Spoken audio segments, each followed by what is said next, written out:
Welcome to interesting study hub, जहां पढ़ाई होती है आसान और इंटरेस्टिंग। आज हम शुरू करने जा रहे हैं क्लास 8वीं साइंस का chapter first, exploring the investigative world on off science. दोस्तों, ये चैप्टर बहुत ही खास है क्योंकि इसमें हम सिर्फ थ्योरी नहीं पढ़ेंगे बल्कि सीखेंगे कि साइंस को रियल लाइफ में कैसे समझा जाता है। शुरुआत में ये चैप्टर आपको थोड़ा नया और अलग लग सकता है, लेकिन अगर आप ध्यान से ऑब्जर्व करेंगे और हर कॉन्सेप्ट को एग्जाम्पल से समझेंगे तो ये चैप्टर आपको बहुत आसान लगेगा। हम स्टेप बाय स्टेप सीखेंगे कैसे सवाल पूछना है, कैसे एक्सपेरिमेंट करना है और कैसे सही आंसर तक पहुंचना है। तो रेडी हो जाइए एक मजेदार और नॉलेज से भरी जर्नी के लिए, जहां आप बनेंगे एक यंग साइंटिस्ट। Let's begin. क्या आपने कभी सोचा है कि साइंस की शुरुआत कैसे होती है? तो दोस्तों, साइंस की जर्नी क्यूरियोसिटी यानी जिज्ञासा के साथ अब क्लास 8 में आगे बढ़ रही है।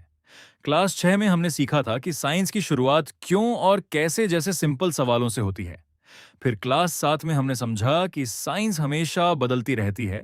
एक सवाल का जवाब मिलता है तो नए सवाल खड़े हो जाते हैं। अब क्लास 8 में हम एक नए लेवल पर आ गए हैं, जिसे कहते हैं इन्वेस्टिगेटिव वर्ल्ड ऑफ साइंस। यहां हम सिर्फ फैक्ट्स याद नहीं करेंगे बल्कि खुद ढूंढेंगे कि नए फैक्ट्स कैसे मिलते हैं। अब हम सिर्फ सिंपल सवाल नहीं पूछेंगे बल्कि सही और फोकस्ड सवाल पूछेंगे, छोटे छोटे एक्सपेरिमेंट्स करेंगे और जो ऑब्जर्व करेंगे उससे खुद आंसर्स निकालेंगे। मतलब अब हम सिर्फ स्टूडेंट्स नहीं बल्कि छोटे साइंटिस्ट्स बनने वाले हैं। हम एवरीडे लाइफ के सवाल भी समझेंगे, जैसे आटा फूलता क्यों है, और बड़े सवाल भी, जैसे क्या हमारी अर्थ गर्म हो रही है। तो दोस्तों, साइंस में सक्सेस का सीक्रेट है real observation plus creative thinking. और इसी के साथ हमारी एक्साइटिंग साइंस जर्नी शुरू होती है। हम एक ऐसी यात्रा पर निकलेंगे जो हमें छोटे छोटे माइक्रोब्स से लेकर पूरी अर्थ की बड़ी प्रॉब्लम्स तक ले जाएगी। सबसे पहले हम एक पानी की बूंद से शुरुआत करेंगे और जानेंगे कि उसमें कितने छोटे छोटे जीव छिपे होते हैं जो हमें दिखते नहीं लेकिन हमारे जीवन से जुड़े होते हैं। कुछ माइक्रोब्स हमारे दोस्त होते हैं जो खाना पचाने में मदद करते हैं या दवाइयां बनाते हैं, लेकिन कुछ हार्मफुल भी होते हैं जो हमें बीमार कर सकते हैं। अब सवाल आता है, हम स्वस्थ कैसे रहें और बीमारियों से कैसे बचें?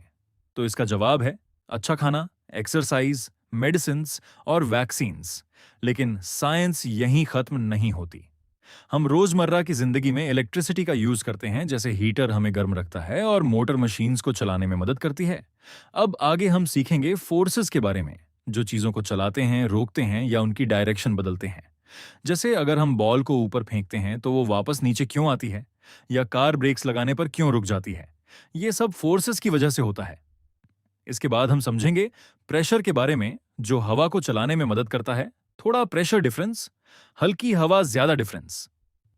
तो दोस्तों, इस चैप्टर में हम छोटे माइक्रोब्स से लेकर बड़े स्टॉर्म्स तक हर चीज के पीछे का साइंस समझने वाले हैं। और यही है असली इन्वेस्टिगेटिव वर्ल्ड ऑफ साइंस। तो दोस्तों, हमने अभी तक फोर्सेस और प्रेशर के बारे में सीखा। अब देखते हैं ये हमें आगे कहां ले जाते हैं। ये फोर्सेस ही आगे चलकर बड़े वेदर इवेंट्स बनाते हैं, जैसे स्टॉर्म्स और साइक्लोन्स, जो हमारी डेली लाइफ, फार्मिंग और सेफ्टी को अफेक्ट करते हैं। अब अगर हमें सच में समझना है कि हवा प्रेशर कैसे बनाती है या पानी एक सर्टेन टेम्परेचर पर क्यों उबलता है, तो हमें चीजों को और छोटे लेवल पर समझना होगा। यानी हमें देखना होगा कि हर चीज छोटे छोटे पार्टिकल्स से बनी होती है। सॉलिड में पार्टिकल्स पास पास होते हैं, इसलिए वो ज्यादा मूव नहीं करते। गैस में पार्टिकल्स दूर दूर होते हैं, इसलिए वो फ्रीली मूव करते हैं। अब साइंस में एक इंपॉर्टेंट चीज है क्लासिफिकेशन।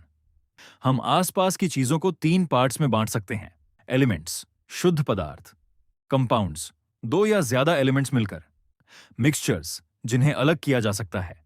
अब जब हमें पार्टिकल्स समझ आ जाते हैं तो हम सॉल्यूशंस भी समझ सकते हैं। जैसे चीनी चाय में घुलकर उसे मीठा बना देती है।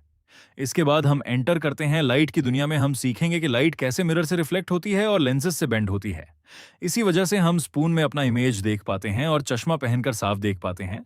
और इंटरेस्टिंग बात यह है कि सिर्फ मिरर ही नहीं बल्कि रफ सर्फेसेस और मून भी लाइट रिफ्लेक्ट करते हैं। मून की फेजेस इसलिए बदलती हैं क्योंकि अर्थ, मून और सन की पोजीशन बदलती रहती है। और दोस्तों, मून की इन फेजेस को देखकर ही पहले कैलेंडर्स बनाए गए थे। तो सोचो, हमारी डेली लाइफ तक साइंस कितनी डीपली जुड़ी हुई है। तो दोस्तों, हमने देखा कि एक्सपेरिमेंट करते समय हमें हर चीज को ध्यान से ऑब्जर्व करना चाहिए, जैसे तेल उछला या नहीं, कोई स्मेल आई या स्मोक हुआ। और एक एक्सपेरिमेंट के बाद हमें और भी नए सवाल मिल सकते हैं, जैसे क्या फ्रेश डो से पूरी ज्यादा फूलती है, या अगर पूरी में छेद कर दें तो क्या होगा। यही असली साइंस है। एक सवाल से कई नए सवाल बनते हैं। अब सबसे इंपॉर्टेंट बात, हर एक्सपेरिमेंट को एक प्रॉपर तरीके से करना होता है। इसे कहते हैं सिस्टमैटिक इन्वेस्टिगेशन। मतलब स्टेप बाय स्टेप सही तरीके से एक्सपेरिमेंट करना। और इंटरेस्टिंग बात यह है कि इतनी सिंपल चीज जैसे पूरी का फूलना आज भी पूरी तरह साइंटिस्ट्स को समझ नहीं आया है, तो सोचो साइंस में अभी भी कितना कुछ डिस्कवर करना बाकी है। इसलिए चाहे वो पूरी का फूलना हो या मून की शेप बदलना, तुम्हें बस एक चीज याद रखनी है, ध्यान से ऑब्जर्व करो और सवाल पूछते रहो, और इसी तरह तुम भी एक ग्रेट साइंटिस्ट बन सकते हो। तो दोस्तों, साइंस सिर्फ किताबों में नहीं है, ये हमारी एवरीडे लाइफ में है। बस जरूरत है क्यूरियोसिटी की, सही ऑब्जर्वेशन की, और सवाल पूछने की। तो तैयार हो जाओ एक यंग साइंटिस्ट बनने के लिए। और याद रखो, never stop asking questions. Happy investigating. तो दोस्तों, हमारा चैप्टर यही खत्म होता है। कैसी लगी वीडियो कमेंट करके जरूर करना। वीडियो अच्छी लगी तो लाइक और सब्सक्राइब करना, और अपने फ्रेंड्स को भी शेयर कर देना। मिलते हैं हम आपको किसी नेक्स्ट एजुकेशनल वीडियो में।